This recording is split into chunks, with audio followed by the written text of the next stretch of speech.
ప్రియమైన దేవుని కుటుంబమా, దేవుని బిడ్డలారా, ఈ ఉదయకాలం మందు పరిశుద్ధాత్మ దేవుడు మనందరికీ ఒక శ్రేష్టకరమైన వాక్యాన్ని పంపించినారు. కీర్తనల గ్రంథము 91 అధ్యాయము 11వ వచనము. నువ్వు చేసే వాటన్నిటిలో నిన్ను కాపాడడానికి ఆయన తన దూతలుని పురమాయిస్తాడు. ఆమేన్, హల్లెలూయా.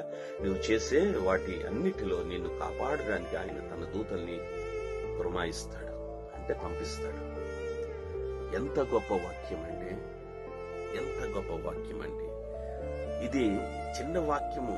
నువ్వు చేసే ప్రతి ఒక్క పనిలో, మీరు వెళ్లే ప్రతి ఒక్క మార్గములో, ఈ దినం మీరు నడిచే ప్రతి ఒక్క స్థలములందు దేవుడు తన దూతల్ని నీ కొరకు, మీ కొరకు, మీ బిడ్డల కొరకు ఫర్మాయిస్తాడు, పంపిస్తాడు. ఎందుకంటే దేవుడు మన కొరకు ఆయన దూతలు పంపించాలి. పరలోకం నందు దూతలు మన కొరకు ఈ భూలోకానికి వచ్చి మమ్మల్ని కాచి కాపాడాలంటే మనలో ఏముందండి? ఒకటే, ఆయన మనలో చూసేది ప్రతి ఉదయము ఆయన్ని మీరు నైవేద్య బలి అర్పిస్తున్నారా లేదా, అంటే ప్రార్థన మరి వాక్య ధ్యానము, ఆయనకి ఇష్టకరమైన జీవితం జీవిస్తే వాక్యం చెప్తుంది ప్రతి దినము, ఐ మీన్ ఎవ్రీ డే ఆయన దూతలు మనకి ఫర్మాయిస్తా, అంటే మనకి ఉపచారం చేసి మనకు కాపాడుతాయంట. దీనికంటే పెద్ద భాగ్యం మనకి ఏట్లేదండి. మనకింత భాగ్యవంతులు ఎవరు లేరండి.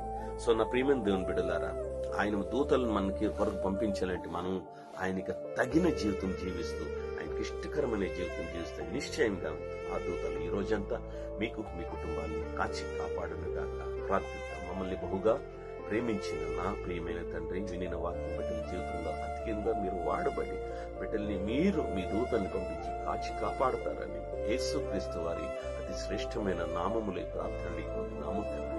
ఆమేన్.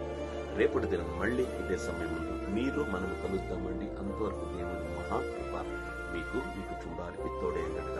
మే గాడ్ బ్లెస్ యు.